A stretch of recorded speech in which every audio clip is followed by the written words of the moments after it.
प्रेम की निशानी राजसमंद है। पहला सावन लड़की कहाँ रहती है? अपने पियर।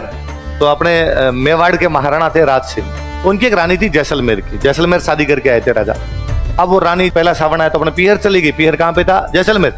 पर वो राजा को कह के गई कि भाई तीज पति पत्नी के प्रेम का त्योहार है, क्योंकि मैं तो यहाँ रह नहीं सकती क्योंकि मेरा पहला सावन है, पर आप तो मेरे से मिलने के लिए जैसलमेर आ सकते हो। तो राजा ने कहा ठीक है, मैं तीज वाले दिन तुमसे मिलने के लिए कहां पर आ जाऊंगा? जैसलमेर। राजा जैसे तीज नजदीक आई, राजा अपने सेना के साथ रवाना हुए कि भाई अपने कहां चलना है? जैसलमेर। सावन का महीना, सावन के महीने में बारिश ज्यादा आती है। राजा जैसे उदयपुर से निकल के थोड़े आगे आए, बीच में एक नदी आई, गोमती। कौन सी नदी आई?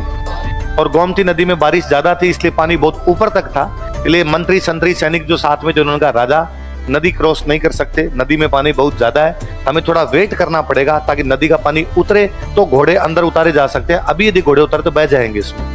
तो राजा ने कहा ठीक है, बाढ़ की स्थिति तो रुक जाए। राजा रुक गया गोमती नदी के पास, लेकिन बाढ़ थमी नहीं, बारिश थमी नहीं, गोमती रुकी नहीं। इसलिए राजा आक्रोश नहीं कर पाए। इसलिए राजा तीज पर अपनी रानी से मिलने के लिए, और राजा को बड़ा फील हुआ कि यार मुझे तीज पर जाना था लेकिन मैं गोमती की वजह से रुक गया। किसकी वजह से रुक गया?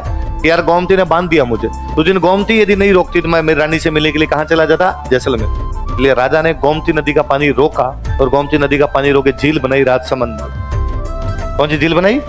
राजा ने झील बनाई, राज सिंह ने बनाई, इसलिए नाम क्या है? राजसमंद। कौन सी नदी का पानी रोक के? इसका मतलब है गोमती में जैसे एक्स्ट्रा पानी होगा किधर चला जाएगा? इसलिए गोमती में कभी भी एक्स्ट्रा पानी आएगा नहीं। इसका मतलब गोमती में कभी भी बाढ़ आएगी नहीं। इसलिए गोमती की वजह से कभी कोई भी रुकेगा। प्रेम की निशानी राजसमंद है। प्रेम की निशानी राजा लगा यार मैं मेरी रानी से मिल नहीं पाया था, आइंदा से कोई भी इस प्रकार से कोई भी बंदा अपनी पत्नी से बिना मिले गोमती की वजह से तो कम रुकेगा